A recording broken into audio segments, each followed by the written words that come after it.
Hey everybody, it's Karyn Bryant. Welcome to the H.E.A.T podcast. I'm here with Pete coming. Yeah, I'm sorry. So, big week. Lots to talk about. UFC 193. I called it. I said, crap. Holly Holm knocks her out within the first minute of the second round. You are so full of crap. Oh my God. So coming it up. Clearly, we'll be talking about Ronda versus Holly. We'll talk about everything that went down at UFC 183. So apparently, I was working. You had a Kush set up. We have a shot of this. You guys were over at Goal watching this. And by the way, from here on in, we should get free cocktails at Goal, right? So there's your setup, right? And that's kind of fun that you guys were. You got to sit there and did they have me on closed captioning? And did they come up with like any random stuff, or did they have the volume up? No, they had the volume. Oh, they did. They had the volume. They did. Yep. We got to hear you. Nice. So yeah, I was there with DC, Rashad Evans, and Frank Mir. So we had a good time. And it turns out, on this panel, obviously DC's a current champ, Rashad's a former 205-pound champ, and Frank Mir won the heavyweight title twice. So it was kind of cool, sitting there with them. And the three of them, I guess, between them, we said something like they had like 11 title fights between them, and it was cool. It was fun. Like every now and then, I sit there and I look down and I'm like, damn, we got some tough guys here. I just give you guys a lot of credit. Because I know that in everyone's head they were thinking, holy shit.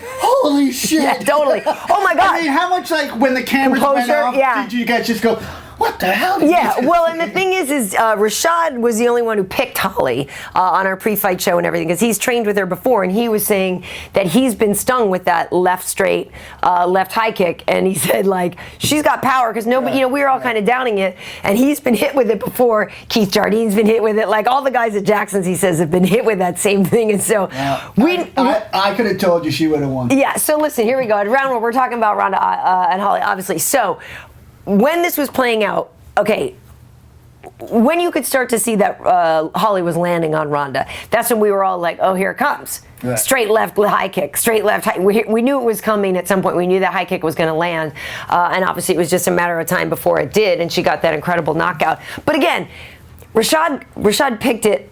But I feel like if we're being honest, nobody really saw that coming. Like, based on the performances Holly had before, where she was a little more timid and a little bit slower, I think most people, obviously, conventional wisdom made you think Ronda would win. Well, I mean, as I said on the podcast, I was not that impressed with Holly's last fight. She went straight forward, and she came straight back. But the difference is here, she didn't have to go forward. All she had to do was hold her ground. So she didn't have to chase Ronda. Ronda chased her. Yeah, and she looked fantastic. So, and there was something too, the weigh-in. The weigh-in when like Ronda was sort of like manufacturing that animosity toward her. Holly was just real calm. She was real calm. Her face sort of never changed. And so then you start thinking, and this is all after the fight thinking, but then you start thinking she does have a heck of a fight history, and for sure, and big fight experience, and she does have a lot of championship belts. She does. But the thing is some people were arguing, and we were arguing about it at work. Can you get that for me? Thanks. That I don't, well, maybe I need it, maybe I don't. Not really. Thank you. These were the odds beforehand. Ronda was a minus 1,200. Holly was a plus 700 when it finally went to fight day. The odds had been even bigger before then. But in terms of the weigh-in thing, people were talking about, oh, no, she's breaking down. She's too emotional. Ronda's falling apart. It's like, dude, she's an emotional person. Like, if you look at any of the embedded things and stuff, she cries a lot. She's not a stranger to tears. She's not a stranger to being angry. She's not a stranger to having emotions close to the edge there. So I didn't think that this meant, oh my God, she's falling apart because she's emotional. That's who she is. Yeah, no. Listen, I saw it as somebody manufacturing some animosity so they could pump themselves up to go fight, and also trying to sell the fight a bit too. Selling the fight, and she said it's because she likes to have her hand on the outside of it. If they're facing off and stuff, she likes to have her hand on the outside. And so Holly had hers on the outside, so Ronda was putting hers there to assert, that she was in charge. And that's really where it came from, that initial thing. And yeah, it did probably sell some more tickets and stuff. Here's the thing. strategically, I don't think that was necessarily great. Like, first, Ronda kind of took some time and waited for Holly. You know, she didn't just bum rush her right away. But obviously, she did spend a lot of time chasing her, which we see that now, you know, wasn't the greatest strategy necessarily. But, you know, for the people that are just like, oh, man, you know, she got exposed and this and that, well, certainly you could see how she became beatable, obviously. But, like, you can't write her off. Like, the fact that people are writing her off is insane to me. Well, It's one loss. Here's the thing, and now we're going to see what a champion Ronda Rousey For sure. is. So For sure. It's how she comes back from this. Listen, in the Betch fight, Ronda knocked her out, but if you saw, she was sloppy. She charged her. She charged her Sloppy, and doing right. that, and she was right for a straight. Yeah. You know. So she does. There is a flaw in her stand-up game. She was able to intimidate some fighters. I thought it was a little strange. She seemed. Maybe she believed her own hype, so she wanted to beat Holly at Holly's own game. But I didn't. She was fighting her stand-up to start with. It wasn't until later in the fight that she. Well, you could tell that she needed to take her down. Taking her down would have been good if she could get her down. And that's the thing, is Holly is strong. Holly is taller than Ronda. Holly's my height. She's 5'8". She's a strong woman. You know, she's got very strong legs. You saw that she had the gun show going on up top. She's a strong woman, and so she was probably better matched in power than others have been against Ronda. So Holly did end up landing 38 total strikes, 38 significant strikes, and Holly actually got that one takedown. Ronda landed only 17 significant strikes and 21 total strikes.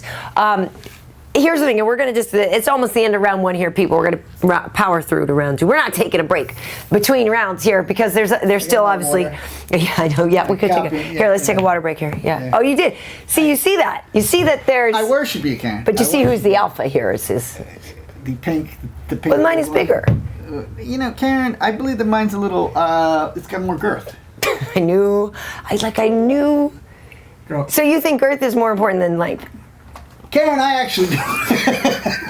This might surprise you, Karyn, but I very rarely am on that side of the discussion there. I'm on the side where we just go, hey, you know, size doesn't matter, right? It's just the motion of the ocean, right? Isn't that what it is, ladies? Girls really don't care about that stuff, right? So here's the thing. There's some other elements that I want to talk about too. Holly is clearly a badass fighter, right? Like, clearly such a badass fighter, and so pleasant when you talk to her, and such a nice girl, you know. The gratitude that she has after the fight. So also, I mean, not only did Ronda's sort of brand take a hit by losing. But that whole you're a fake ass bitch, preacher's daughter, my ass. Like, I don't think I've seen somebody like a more genuine gratitude expressed by somebody than I saw by Holly Holm after that fight. You know, where I'm like, no, you're really real, and you seem really kind, and you seem really grateful to everyone who helped you. And I agree with that. My question to you is, you know, there is obviously, when you look at the comments on the interview that we did with Holly right after, which is, my favorite part is like, Shika got a little teary in the studio talking to Holly, and I'm like a stone. I never cry, so I was just like, but I got a little bit like I got a little caught up in it. Yeah. But no, I didn't get really close to tears or anything. But it was very quiet, you know, when we were talking to her, and. So Sugar's got a little emotional because he knows her very well. But it's funny when you look at the comments, people are like, oh, is my girlfriend chopping onions in here? Or, so dusty, I don't know. Like grown men, you know, talking about how they got emotionally caught up with Holly. And it's hard not to. She is really very likable in that. But my question to you, I guess, is, you know, there's so much of that schadenfreude of people loving to enjoy Ronda's fall. But here's the thing. All of the people that are like, she had it coming, like, you need to shut your mouth, you know, you loudmouth person, blah, blah, blah, blah, blah, blah, blah. I think we actually secretly like that. And I think we may miss that, because when you talk about somebody like, I just want a humble champ who's like technically great, his name is Demetrius Johnson. Right. We have one. And guess what? You guys all call him boring. Right. And so here's my thing, is that I feel like people will right now ride this wave of FU to the former champ, you're a loudmouth, I'm glad you got shut up, and then they're going to realize the next time they go to sell a fight, Holly is so polite, and they're not going to feel that. They're not going to come down on Saturday. It's like, even if you put, let's say you put Holly and Misha can get mouthy if she wants to, but it was Ronda who made her mouthy. Right. Prior to that, Misha's not really that way. And so I'm just saying, I agree with you. People are going to miss that. Listen, first of all, if somebody mouths off before a fight and then they get beaten, right? I never think, you were mouthing off. Right. Because mouthing off is selling a fight. It's part of the game. It's not personal. No. Now, the whole fake ass bitch thing, right. I don't particularly think one woman should call another woman bitch. Okay. If you want to sort of eliminate men from calling you that, sure, yeah. Probably stop calling each other that. Okay. It was a little bit. It slightly bordered on classless.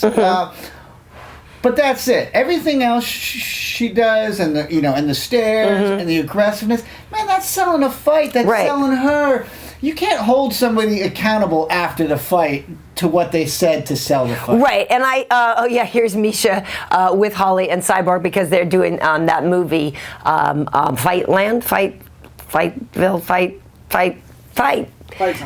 So, but the other thing is this too, is that they're all buddies and stuff. So and maybe people want to see Cyborg Holly. I don't know, because Holly, Cyborg. Some people are like, oh, she should be psyched. No, she actually is probably bummed, because that was going to be a huge payday fight if she fought Ronda. The thing about it is that I just feel that Ronda made people care. Do you know what I mean? You can't toss her under the bus now. She's the reason people cared about this division. And so it's like, I don't know if I would dance on her grave right away. No, first of all, don't dance on her grave. Yeah. She's done a huge amount for the sport. Yeah. She's done a huge amount for women athletes across all sports. She gave it her all. Yeah. And she busted her ass. And you know what? She's not making any excuses, too. Right. But here's the thing, too, is... And I did say this on the podcast, that I didn't like hearing her talk about retirement when she was, 11-0. Right, saying she wanted to retire undefeated. At the time. Oh, yeah, talking about retiring undefeated. I was like, that's getting a little premature. And then hearing, like, Joe Rogan proclaim her as the greatest, the most dominant... I'm just like... I wasn't going to say anything. The most dominant female athlete ever. Right. And it's like... Dude, hold on. She's 12-0. Right. She's dominated a really immature sport in terms of female MMA fighting. Right. It's a very immature sport. To me, she was more like a 19-year-old Mike Tyson. Like, excited. We're all excited. But no one at 19 was going, Mike Tyson is better than Joe Louis. He's better than... And so... It was just too much too soon. I mean, well, and the thing is too, we're ending round two here. We're going to take a slight. But my other thing too is also, do people just feel more comfortable with a woman like Holly because they want women to be delicate and polite? And look, Ronda's a straight up alpha. Do you know what I mean? And it's like, I feel like some people are just bothered by her being so alpha and being a girl. If she was the same alpha, we got a million of them in the league, like who say the same exact things she does, and they're guys, and it's okay. No, look, listen. Anyone who's giving a shit now is a hater. Doing that. What is that? Schadenfreude. When you take pleasure in somebody else's pain. And now you're gonna make me pronounce Joanna's last name. That's in right. The next round. That is round three now, right? You gotta. So listen. Ronda to me is like a lion. Yeah. Joanna is a gangster. Yeah. Listen, like. Ronda was great for the sport. Yeah. She's still great for the sport. And so is Holly.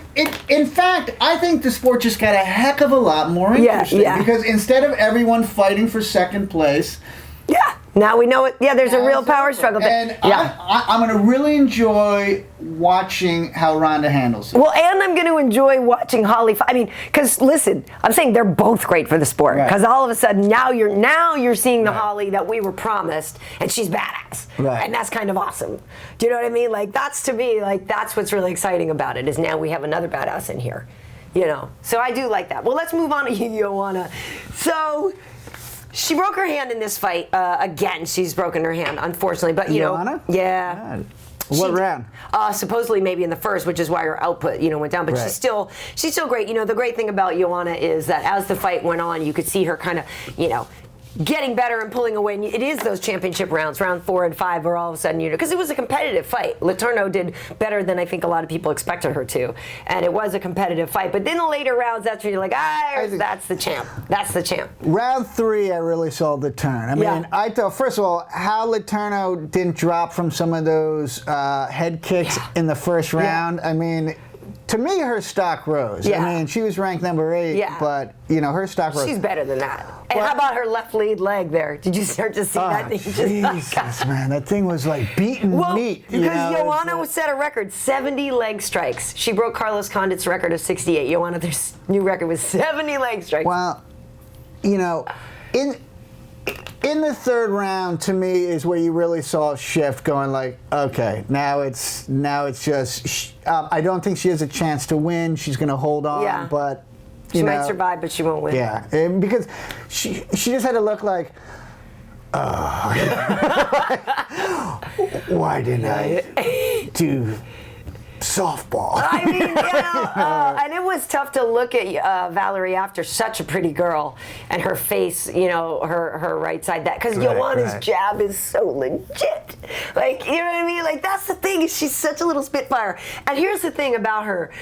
She landed 227 total strikes. She landed 220 significant strikes. Okay, that is a new record, the most ever in a UFC championship. About 220 significant strikes to Valerie's 103.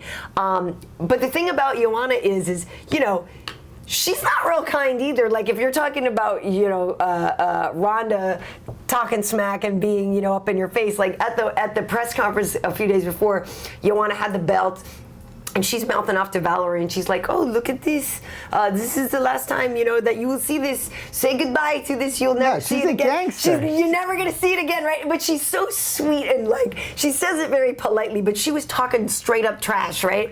And Valerie, when she walked off, she goes, "Bitch!" Like she did, and so it's like at the weigh-ins. If you look back at the weigh-in, from the second she walks up to the stage, Joanna's like eyeballing totally. Valerie and talking so much crap to her. God, I love that girl. I don't think she's saying it sweetly. I just don't think her English is that good. So it all has to come out like this. But meanwhile, if her English was good, it'd be like, you ain't never seen this. I love her. Man, she's great.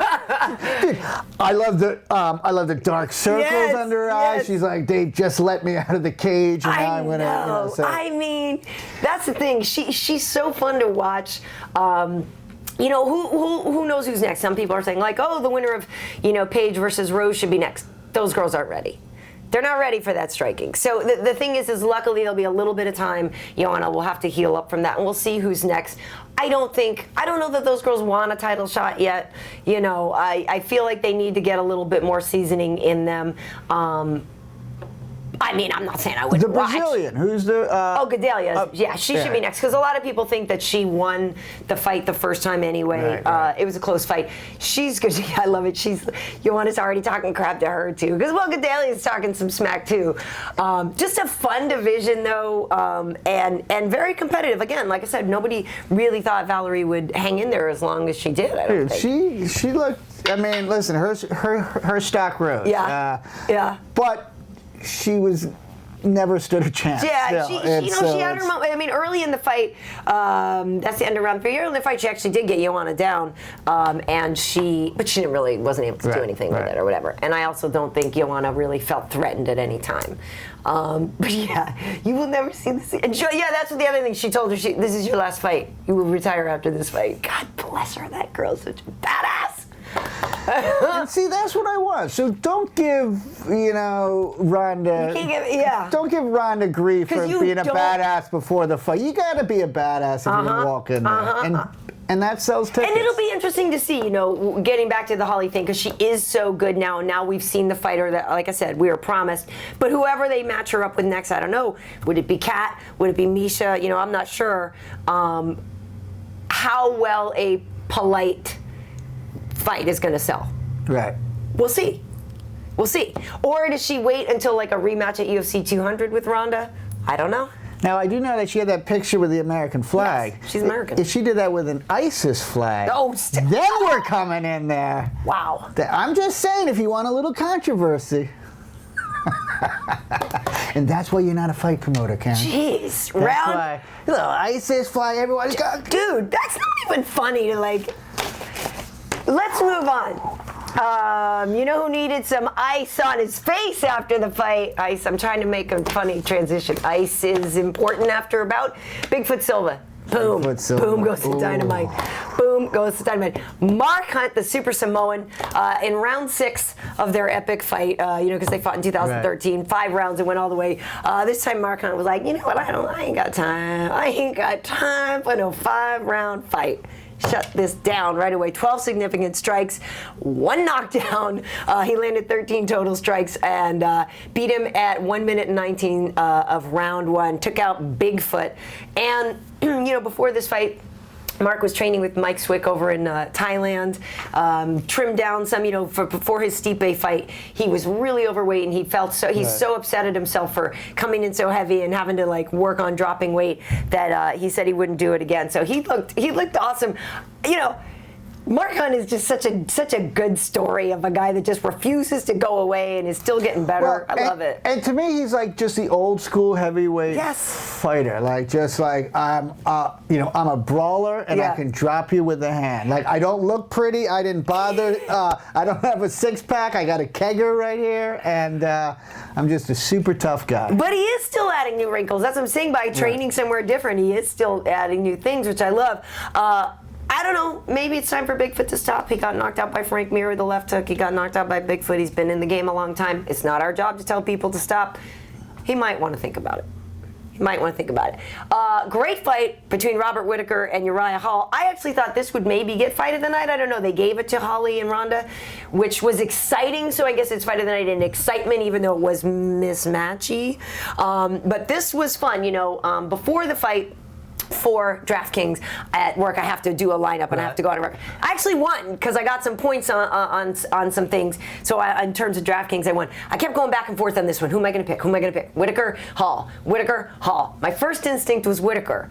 But I picked Hall because Uriah just beat Gegard, who we all know is one of our favorites here. And I was like, well, shoot, if you can beat Gegard, then maybe you're on a roll. And we talked to Uriah before this fight, and he was totally in the zone. So I went with Uriah. He didn't win the fight. It was actually a close fight. And Robert Whittaker got it, though, with a unanimous decision with 30-27 on 2 cards, 29-28. It's funny because those numbers don't make it look like a close fight. But it was a close fight. Right. It was a close fight. And both guys were hurt. Both guys got... What? First of all, I really like watching Uriah. It's fun. And, Joe Rogan was kind of a tool to him announcing it. Was he? Well... Joe Rogan pointed out when he was about to kick. Oh, here comes the kick. Well, he's telegraphing his hips and stuff. We all in the studio, we were like, here it comes. And he started pointing out missed opportunities. Oh, there was an But listen, Uriah takes chances with all that flying stuff. Right. He's an exciting guy to watch. I'm a big fan. He takes chances. I like him too, and I like both of them. But I will say this. Gegard was in town. We hung out with him. People saw us on Facebook. We didn't do an interview. We just actually hung out, which was nice. Sometimes it's nice to see your friends and just not make it about work. But he did come on UFC Tonight on Wednesday and call out Anderson Silva, and we were talking about it. So during this fight, actually, they were having a dinner party over his friends. So he texted me. He's like, "This is killing me. Watch Uriah." He's like, "Uriah is not good. I can't believe I lost to this guy." And I'm like, "Dude, I'm sorry.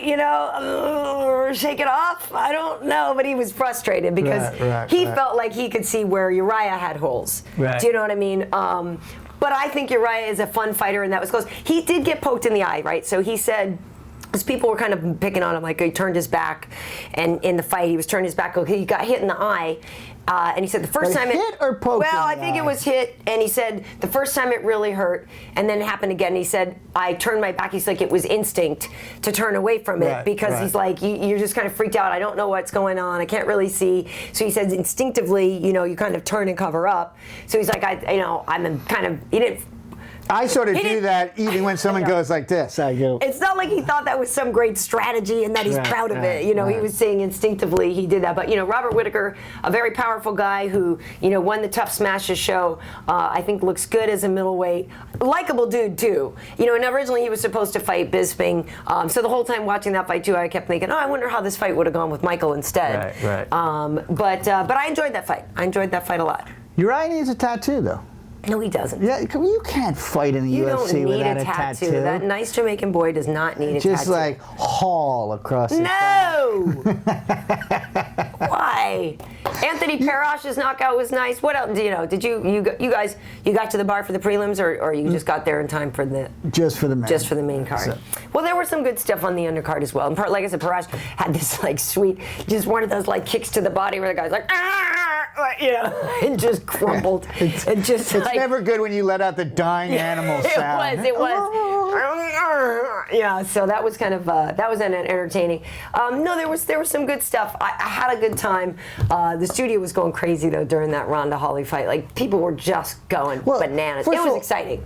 It's not like it's high five though, Pete. We'll get into it after high five. It's round 5. It's high five. All right, round 5. So we're going to discuss the losers and the winners from Saturday night. Okay. Obviously, Ronda was one of the big not winners. And, I hate calling them losers. And Holly was one of the big winners. But there were many others. First of all, let's talk about on the losers. Okay. Number 1, director Peter Berg. Oh no, what happened? Yeah, well, Peter Berg is directing a movie called Mile 22 starring Mark Wahlberg and Ronda Rousey. Okay. How much is he trying to get out of that right now? Listen, she's not an experienced actor. She's no longer the most dominant woman on planet. Lost fights and has a movie career. Yeah. She's starring opposite Mark Wahlberg. Yes, she's cute. And as a fighter, she's super cute. But she's not What's the Hollywood storyline of the hot. movie? It's like an action movie. Hollywood hot. Well, she's not, is she Hollywood hot? She's hot, but is she Hollywood hot? We'll see. All right. We'll see. I'm just thinking, so you have a non-experienced actor. Right. And and it was definitely it's a stunt putting her in. Yeah. And now the thing that made it a stunt is gone. We'll see. All right. Well, Peter Berg. I think Peter Berg has a very uncomfortable phone call this week. Yeah, Ronda. So anyway, I've been talking to the other producers, and we're thinking of making your role a male role. Wow. I'm just saying. Okay. Next loser, EA Sports. Oh, who just announced that Ronda's on the cover. Yeah. Look at that. Yes, and the curse of the cover. There's an alleged cover curse. Well, it first started with the Madden. There was a Madden curse. And, right. And whenever football players would put on the cover of Madden football, they would get hurt and miss it, and miss the season. And now the curse has spread to the UFC. I mean, basically they put you in the box. You're sort of fucked. Both John got in trouble and Gus lost. Well, and then Anderson Silva was on the cover once. There was a fan mock-up. Oh, that was a fan mock. Good. Well, it's good. It's good that I do my research. Real due diligence here for round 5. Listen, getting on the cover of an EA Sports, it's like getting a tramp stamp. Like it's kind of cool for like a night, and then you realize, it's not going to be. Downhill. It's not going to be good. I mean, there are just some horrible decision makers over there. In fact, I did a little research. Yeah. Do you know that 97% of EA Sports employees are divorced?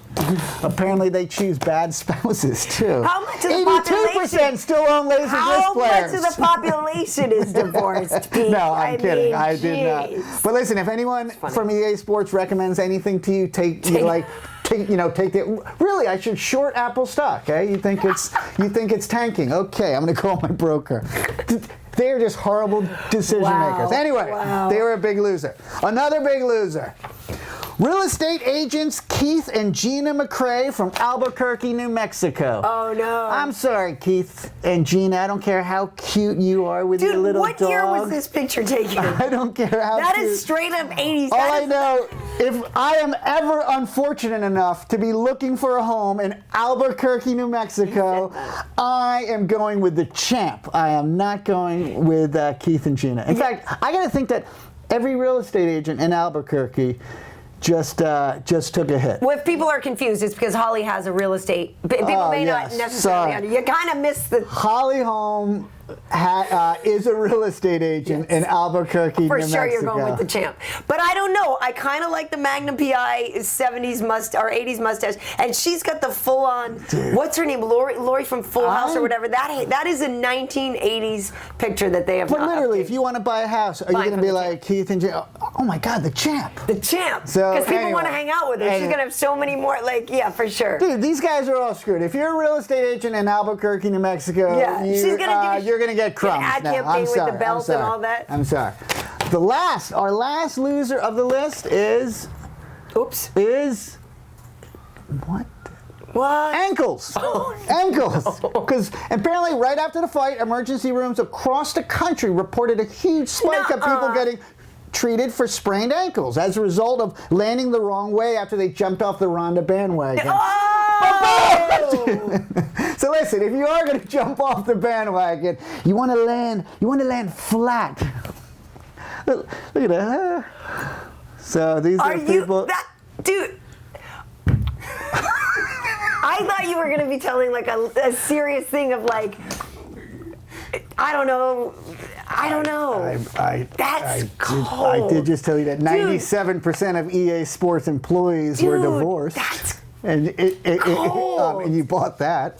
That's cold. Well, then you might not want to. You might want to put on earmuffs for this next one. No, you still got. All right, now we're going to do the winners. My God! The winners from Saturday night. Round high five is usually 10 minutes long. Just so you know, the winners. All right, our number one winner from Saturday night is Medieval Villages. That's right, Medieval Villages. Because I don't know what Stefan Struve and Bigfoot Silva have planned for the future, and I'm not saying that they should retire just yet, but when they do, two very lucky Medieval Villages are going to get themselves a really good giant who can help protect the villagers against ogres and dragons and such. And I met Stefan, and he is super nice, and if I'm the mayor of a 16th century town, I want him standing on the drawbridge, kicking those long legs out at any opposing villagers who think that they're going to come and steal our grain. That's all I'm saying. So, well done, Medieval Villages. Well done, sir. Thanks. Oh my God. So Medieval Villages. Second winner is UFC Eats, actually. Yes. Well, UFC Eats is a nonprofit started by the UFC to help feed the hungry. And Saturday night, they really shined a spotlight on the great work that they're doing. And, if you haven't donated to UFC Eats, please do it, because for just 49 cents a day, your donation will help feed a strawweight fighter. Dude, give these girls a cracker. Well, Valerie. Look at this picture. What the only thing that this thing's missing is like the fly. Valerie used to fight at 135. She was a small 135er. So she cut down to 115, which is insane because she's only an inch shorter than I am. And I can't imagine weighing only 115 pounds. Do you know what I mean? It's crazy. And, Joanna said that she used to be sort of a bigger girl. She always calls herself, she was always sporty girl, which I love. So this to me is more upsetting watching Valerie do it than you, because Joanna is not that tall. Joanna is not very tall, but these girls are emaciated. But it's because you guys demand it.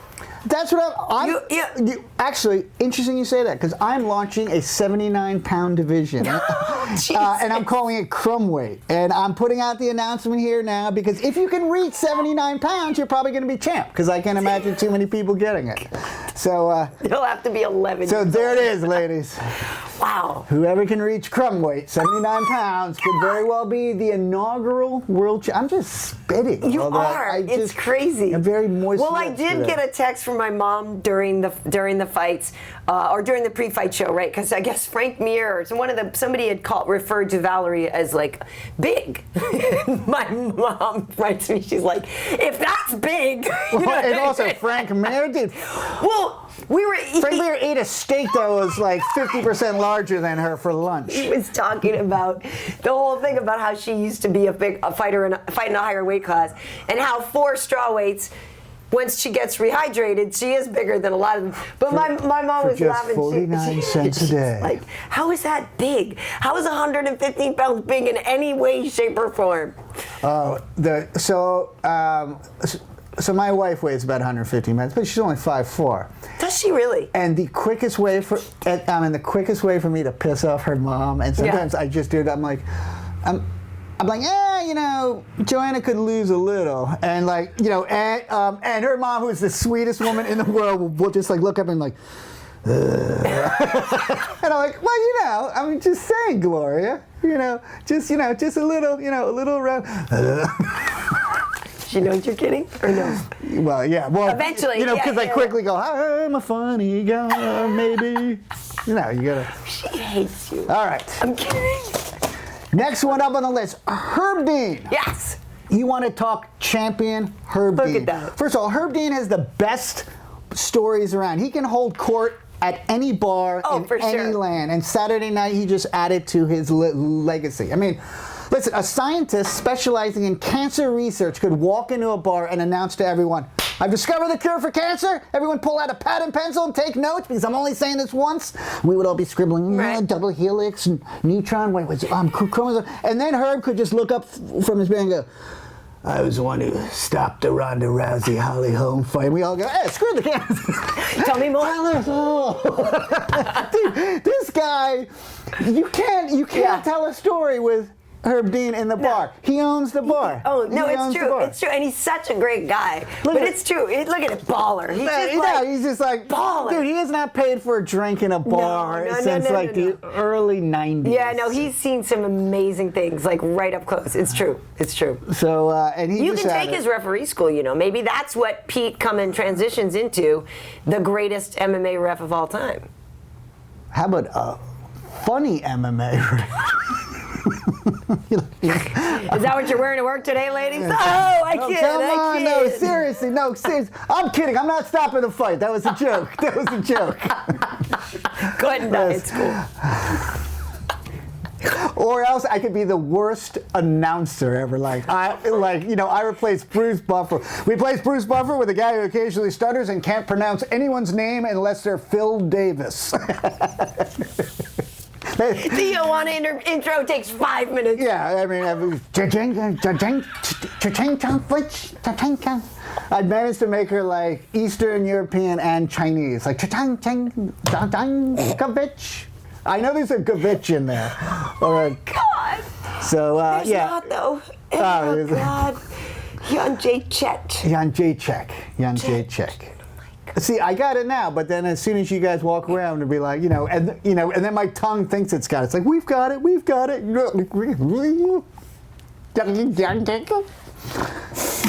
Lastly, 15-minute round 5 over here. All right, our last winner is chickens. Oh my God. Chickens are our last winner. Oh my. That's right, chickens. Because chickens are going to have a few days off from being eaten because, we're all eating a little crow. We are eating a little crow. Holly Holm, she's surprised. I think she's surprised 97% a lot of people. Surprised a lot of people.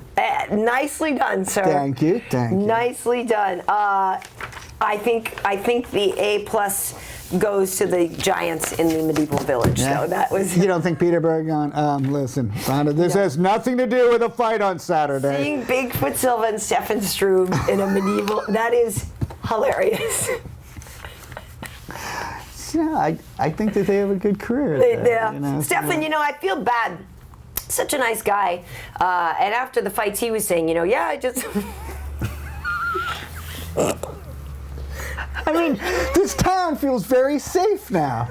This town, like, you know, it could be like a little town of like Keebler O's. Yeah, totally. like, I mean, that could be a really happy town now. You know, they used to get really. Oh my God! So they feed him to take care of the trolls, right? He's their protector. Yeah. No, he's their protector. He protects them against the Vikings and the other stuff. Oh God, that's so good. So.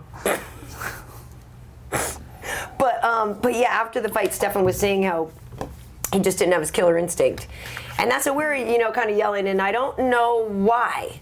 He should have beaten up Rochelt. Right. You know, he should have. And it's funny because I actually picked Rochelt in my DraftKings lineup, and it was like it hurt my heart because I really like Stefan, but there was some reason I thought for some reason I kind of thought that would happen. Like sometimes Stefan is inconsistent. Well, and so I kind of thought if he doesn't use his length and he doesn't do this, it's possible. And I didn't really want to be right. No disrespect to Rochelt. Yeah, I know. Yeah. No disrespect to Rochelt, but I didn't want to be right. But I went. Well, so if he's lost his killer instinct and he had all those health problems. Did he ever have a killer instinct? I don't know. Right. Stefan used to start slow sometimes, and he hated being accused of that. But it sort of was true that he needed to get beat up a little bit, and he was a great comeback fighter. Right. And so maybe Rochelt maybe didn't do enough to make him have to come back. Do you know what I mean? Right. So I don't know. I don't know if you can get that. I don't know. Tell you what, though, it was an interesting weekend, obviously for women's sports. And yesterday, on Sunday Fun Day, we happened over to Larchmont Village. You guys still have fun? You and your family? No, it's usually just me and the kid. But Dad, Wade was around this time. So over at Larchmont, because I wanted to get my dessert for my cheat day. So oh my God, have you had the bread pudding at Larchmont Bungalow? No. Oh my. When did we go so far from a UFC podcast? Oh my, the bread pudding from Larchmont Bungalow. Write it down, everybody. I can only eat half of it because it's huge. And I cut it and I cube it up. I add extra chocolate chips, bake it in a little ramekin, add some either whipped cream, or I put a little bit of cookies and cream ice cream on it. Sinful. The greatest cheat meal dessert on the planet. I do not endorse the last 23 seconds of this podcast. Amazing. Am I right? It's pretty good. I'm a 16-year-old male who's in my parents' basement. What are you talking about, lady? Bread pudding. Well, they may not understand this, but anyway, we happened upon in the bookstore in Chevalier's, Diana Nyad was speaking. Now, for those who don't know, in a nutshell, this woman swam from Cuba to Florida Keys, and in 53 hours or something like that. She tried it several times. Which key? I'm not sure, Pete. Key West, maybe? Is that? That's the furthest one out. The one closest to Cuba. So you're saying she punked out on? I'm saying she didn't really make it to the mainland. She's 60-something at the time that she did this. To the mainland, and she swam without a shark cage. So the times before is because she got attacked by jellyfish and all this stuff and couldn't make it, right? So at the age of 60-something, this woman swam from Cuba to Florida. Is that a tough thing to do usually? So anyway, I'm completely kidding. It was very impressive. There are sometimes when I'm not one of those people that's like, if you put it out in the universe, it's gonna come back to that's I think a crappy thing.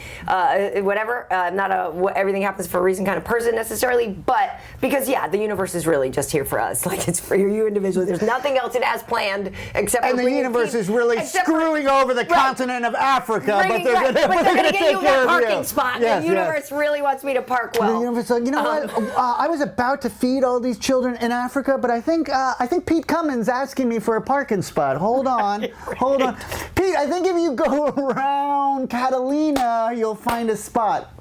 You kids can hold on a little bit more. Yes. At any rate, going there and she's giving this speech and she starts talking about overcoming adversity, the power of her team, the power of never ever giving up, the strength of fight. And she talked so much about everything that had just happened the night before between Holly and Ronda, all these storylines.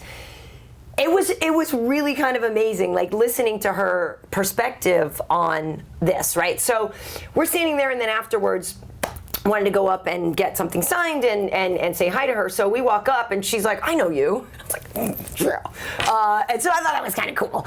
And so we ended up talking to her about, she's like, did you see the fights? We're like, did we see the fights? I'm like, I was working, and this and that. So we're like, oh my God. And there were other women there too that I had overheard talking about Ronda and Holly. And it was such a weird thing to go up and talk to her about it. It was. So wait, you're the most feminine Sunday you've ever had. No, well, Pete, if I'm being honest, those girls are, well, they like girls. I got you. Okay, so yeah, so it was a very much of a. Now, is she the first person to ever swim from Cuba here, or the first woman to ever swim from Cuba here? I think she's the first one to do it without a shark cage. But I don't know. I haven't read her book yet. Now, did she have divers? No, this is the whole thing. She talked about how she had these silicone, these masks, and to try to help keeping it from getting stung. But sometimes she gets so sick, she would throw up, and then she couldn't clear the vomit out. It sounds insane. So what you're saying is Cubans could come here if they just worked on their swimming a little bit. Apparently. I don't. All this complaining.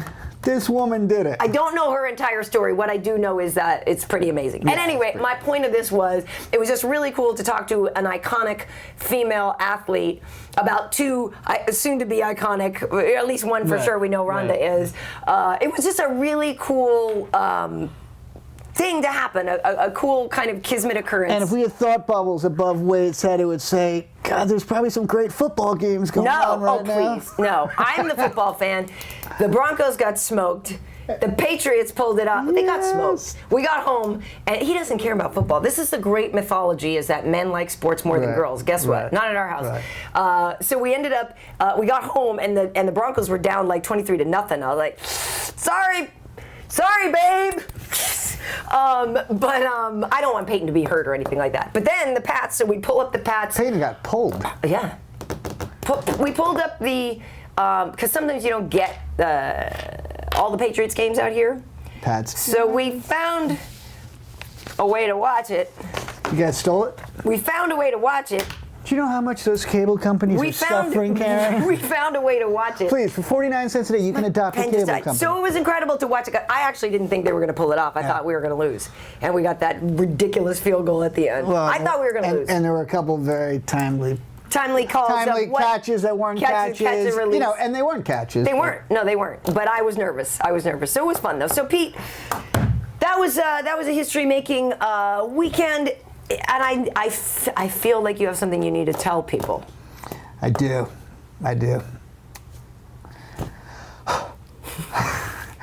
So anyway, I can't co-host the podcast anymore.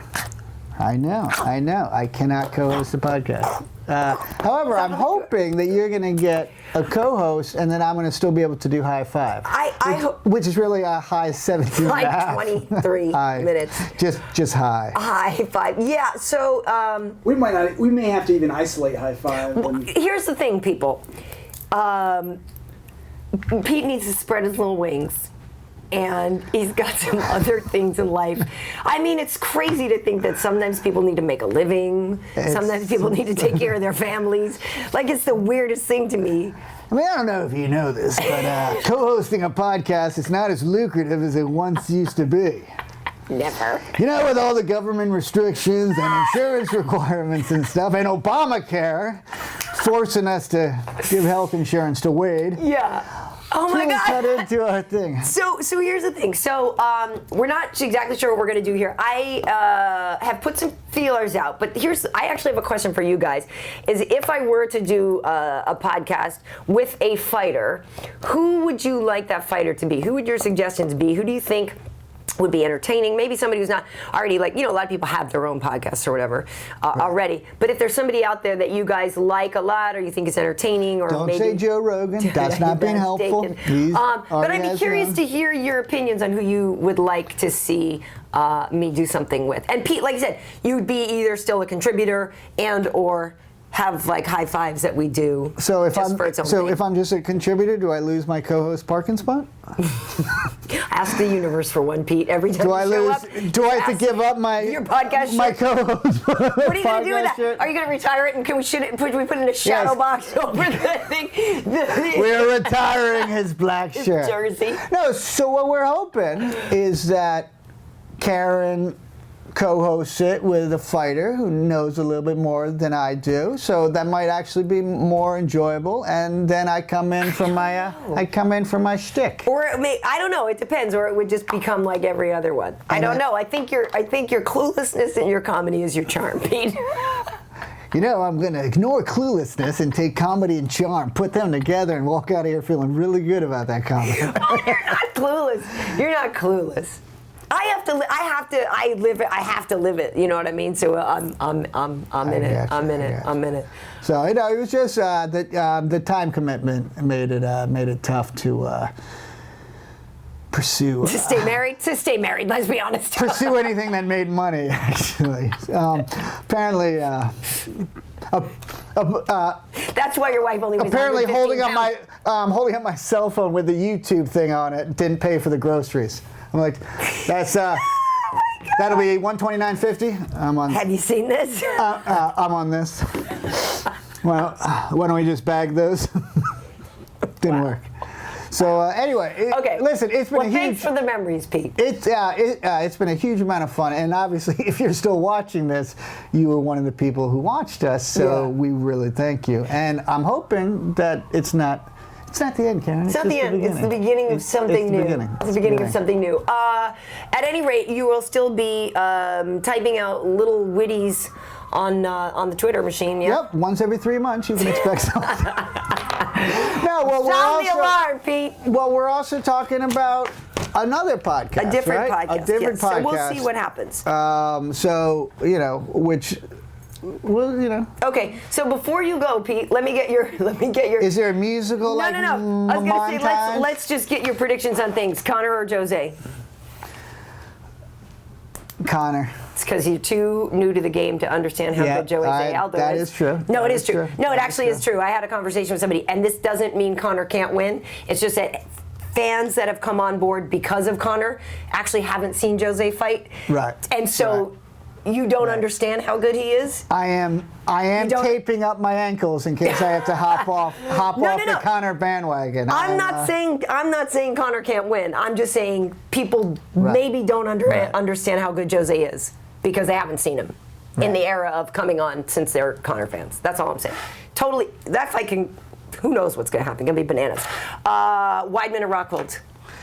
Wow. I'm gonna go Rockhold. Wrong.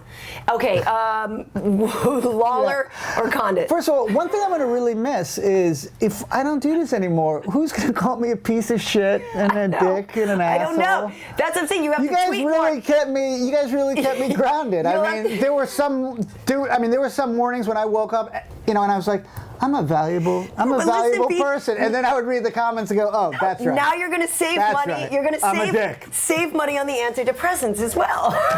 Because you won't be on the show, ergo, you won't need them. I think I'm just going to, get a huge head and be like, it's been 3 weeks. It's been 3 weeks since anyone's called me. See, this one I'm not ready to pick, but this one I'm saying Weidman. I like Luke, but Weidman's going to win that one. See, this should have been its own fight. They should have built this as ladies' night. Well, getting back to the idea of champions who are quiet and respectful versus champions who are mouthy, guess what? I hate to say it, but the truth of it is he doesn't sell tickets as well as mouthier champions. Right. Regardless of how talented he is, that is actually just a simple fact. I'm a Weidman fan. I think he's great.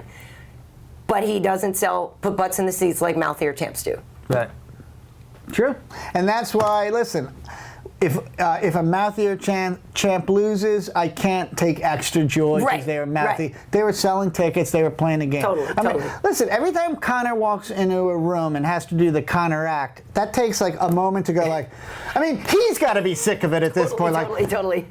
Here we go. But, all right, I come to take over. And good at it. And it's like, Conor, it's breakfast. You're at home. You can say, oh, thank you. Bless his heart, he's so good at that. It is, but it takes effort. It takes a lot of work. Oh, for sure it does.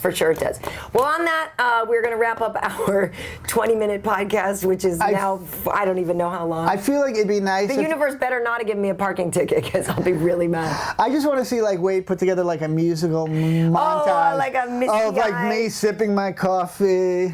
The highlights, the best and the worst of Pete. 63 episodes. That's a lot. I was hoping to make it to 69 just because.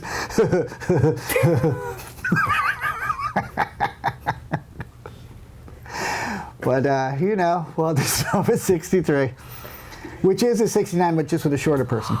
If you figure it out, people, do the drawing. Gonna be hard to replace, really.